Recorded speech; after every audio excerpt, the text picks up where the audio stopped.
Friends, ಎಲ್ಲರೂ ಹೇಗಿದ್ದೀರಾ? ಇವತ್ತು ಟೊಮಾಟೊ ರಸಮ್ ಈಸಿಯಾಗಿ ಟೇಸ್ಟಿಯಾಗಿ ಯಾವ ರೀತಿ ಮಾಡೋದು ಅಂತ ತೋರಿಸ್ಕೊಡ್ತಾ ಇದ್ದೀನಿ. ಒಂದು ಪಾತ್ರೆ ಇಟ್ಬಿಟ್ಟು ಅದರಲ್ಲಿ ನೀರು ಹಾಕಿ ಟೊಮಾಟೋನ ಆ್ಯಡ್ ಮಾಡ್ತಾಯಿದ್ದೀನಿ. ಒಂದು 4 ಟೊಮಾಟೊ ತೊಗೊಂಡಿದ್ದೀನಿ, ಹುಳಿ ಟೊಮಾಟೊ. ಇದನ್ನು ಸಣ್ಣ ಸಣ್ಣದಾಗಿ ಕಟ್ ಮಾಡಿ ಪೀಸ್ ಮಾಡಿ ಹಾಕ್ಬಿಟ್ಟು ಮತ್ತು ಅದಕ್ಕೆ ಈಗ ಅರಿಶಿನ ಮತ್ತು ಉಪ್ಪು ಹಾಕ್ಬಿಟ್ಟು ಚೆನ್ನಾಗಿ 10 ರಿಂದ 15 ನಿಮಿಷ ಚೆನ್ನಾಗಿ ಬಾಯ್ಲ್ ಮಾಡ್ಕೊಳ್ಳಿ. ಚೆನ್ನಾಗಿ ಬಾಯ್ಲ್ ಮಾಡಿಕೊಂಡ್ರೆ ಅದರದ್ದು ಎಲ್ಲ ರಸ ಎಲ್ಲ ಚೆನ್ನಾಗಿ ಬರುತ್ತೆ. ಇದು ಚೆನ್ನಾಗಿ ಕುದಿಬೇಕು. ಈಗ ನೋಡಿ ಫ್ರೆಂಡ್ಸ್, ಈಗ ಇದು ಚೆನ್ನಾಗಿ ಕುದೀತಾ ಇದೆ. ಇದು ಈ ಕಡೆ ಆಗ್ತಾ ಇರಲಿ. ನೆಕ್ಸ್ಟ್ ನಾವು ಈ ಕಡೆ ಒಂದು ಬಾಣಲಿ ಇಟ್ಬಿಟ್ಟು ರಸಮ್ ಪೌಡರ್ನ ರೆಡಿ ಮಾಡ್ಕೊಳ್ಳೋಣ. ಈಗ ಇದು ಬಿಸಿ ಆಗಿದೆ. ಈಗ ಇದಕ್ಕೆ ಸ್ಟವ್ ಆನ್ ಮಾಡಿ ಜೀರಿಗೆ ಹಾಕ್ತಾಯಿದ್ದೀನಿ. 1 ಸ್ಪೂನ್ ಜೀರಿಗೆ. ನೀವು ರಸಮ್ ಎಷ್ಟು ಮಾಡ್ತೀರೋ ಅಷ್ಟು ಕ್ವಾಂಟಿಟಿ ನೋಡ್ಕೊಂಡು ಹಾಕ್ಕೊಬೇಕು ಫ್ರೆಂಡ್ಸ್.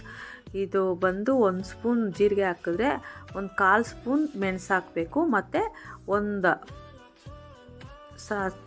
ಇದು ಸ್ವಲ್ಪ ಮೆಂತ್ಯ, ಒಂದು ಸ್ವಲ್ಪ ಸಾಸಿವೆ, ಒಂದು ಸ್ವಲ್ಪ ಹಾಕಬೇಕು. ಇದನ್ನೆಲ್ಲ ಚೆನ್ನಾಗಿ ಫ್ರೈ ಮಾಡಬೇಕು. ಇದು ಚೆನ್ನಾಗಿ ಬಿಸಿ ಆದರೆ ಚೆನ್ನಾಗಿ ಪುಡಿ ಆಗುತ್ತೆ ಅಂತ ನಾನು ಚೆನ್ನಾಗಿ ಬಿಸಿ ಮಾಡ್ತಾಯಿದ್ದೀನಿ.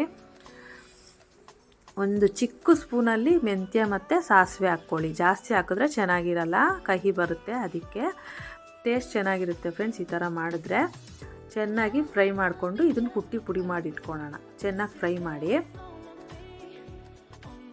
ಇದಾಗಿದೆ. ನೆಕ್ಸ್ಟ್ ನೋಡಿ ಫ್ರೆಂಡ್ಸ್, ಇದಕ್ಕೆ ಇವಾಗ ಹುಣಸೆಹಣ್ಣು ಹಾಕಿದ್ದೀನಿ ನಾನು. ಆಗಲೇ ಹಾಕಿರಲಿಲ್ಲ, ಅದಕ್ಕೆ ಈಗ ಆ್ಯಡ್ ಮಾಡ್ತಾಯಿದ್ದೀನಿ. ಕುದಿಯೋವಾಗೆ ಹಾಕಬೇಕಾಗಿತ್ತು. ಇದನ್ನು ಎಲ್ಲ ಕುದ್ಬಿಟ್ಟು ಸ್ವಲ್ಪ ನೀರು ಹಾಕಿ ಚೆನ್ನಾಗಿ ಸೋದಿಸ್ಬಿಟ್ಟು ರೆಡಿ ಮಾಡಿ ಇಟ್ಕೊಂಡಿದ್ದೀನಿ. ಈ ಕಡೆ ಒಂದು ಪಾತ್ರೆ ಇಟ್ಬಿಟ್ಟು ಸ್ಟವ್ ಆನ್ ಮಾಡಿ ಇದು ಬಿಸಿ ಆದಮೇಲೆ ಎಣ್ಣೆ ಹಾಕಿ 1 ಸ್ಪೂನ್ ತುಪ್ಪ ಹಾಕಬೇಕು. ನಿಮಗೆ ತುಪ್ಪ ಬೇಡ ಅಂದರೆ ಪರವಾಗಿಲ್ಲ, ಎಣ್ಣೆನೇ ಹಾಕಿ. ತುಪ್ಪ ಹಾಕಿದ್ರೆ ತುಂಬ ಚೆನ್ನಾಗಿರುತ್ತೆ. ತುಪ್ಪ ಹಾಕ್ಬಿಟ್ಟು ನೆಕ್ಸ್ಟು ಇದು ಬಿಸಿ ಆದಮೇಲೆ ಸಾಸಿವೆ ಹಾಕೋಣ. ಈಗ ಒಂದೊಂದು ಹೇಳ್ತಾ ಹೋಗ್ತೀನಿ. ಇವಾಗ ಸಾಸಿವೆ ಇದು ಆದಮೇಲೆ ಸಾಸಿವೆ ಹಾಕಿ ನೆಕ್ಸ್ಟು ಈಗ ಬೆಳ್ಳುಳ್ಳಿ ಮತ್ತು ಒಣಗಿದ ಮೆಣಸಿನ್ಕಾಯಿ ಮತ್ತು ಕರ್ಬೇವಿನ ಸೊಪ್ಪು, ಇಂಗು ಇಷ್ಟನ್ನು ಹಾಕ್ತೀನಿ ಫ್ರೆಂಡ್ಸ್. ನೋಡಿ ಇವಾಗ ಇಂಗು ಹಾಕಿದ್ದೀನಿ. ನೆಕ್ಸ್ಟ್ ಈಗ ಬೆಳ್ಳುಳ್ಳಿ ಜಾಸ್ತಿ ಫ್ರೈ ಮಾಡೋದೇನು ಬೇಡ, ಸ್ವಲ್ಪ ಫ್ರೈ ಮಾಡಿ ಹಂಗೆ ಸ್ವಲ್ಪ ಫ್ರೈ ಮಾಡಿಬಿಟ್ಟು ನೆಕ್ಸ್ಟು ಒಣಗಿದ ಮೆಣಸಿನ್ಕಾಯಿ ಮತ್ತು ಕರ್ಬೇವಿನ ಸೊಪ್ಪು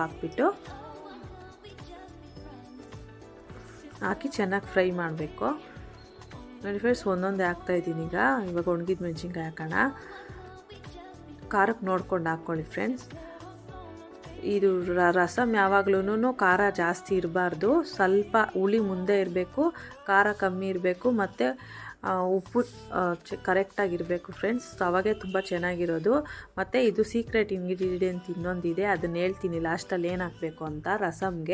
ರಸಮ್ ಯಾವಾಗಲೂ ಟೇಸ್ಟಿಯಾಗಿರಬೇಕು ಅಂದರೆ ಒಂದು ಹಾಕಬೇಕಾಗುತ್ತೆ. ಅದೇನು ಅಂತ ಲಾಸ್ಟಲ್ಲಿ ಹೇಳ್ತೀನಿ.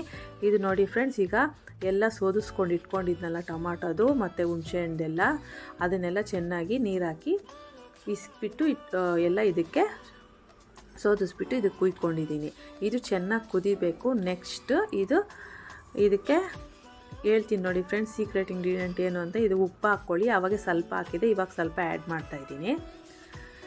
ಯಾವಾಗಲೇ ನೀವು ರಸಮ್ ಪುಡಿ ಹಾಕ್ತಾಯಿದ್ದೀನಿ ನೋಡಿ ಫ್ರೆಂಡ್ಸ್. ಆವಾಗಲೇ ಪುಡಿ ಮಾಡಿದ್ನಲ್ಲ, ಜೀರಿಗೆ, ಮೆಣಸು, ಸಾಸಿವೆ ಮತ್ತು ಮೆಂತ್ಯ, ನಾವು 4 ಪುಡಿ ಹಾಕಿದ್ದೀನಿ.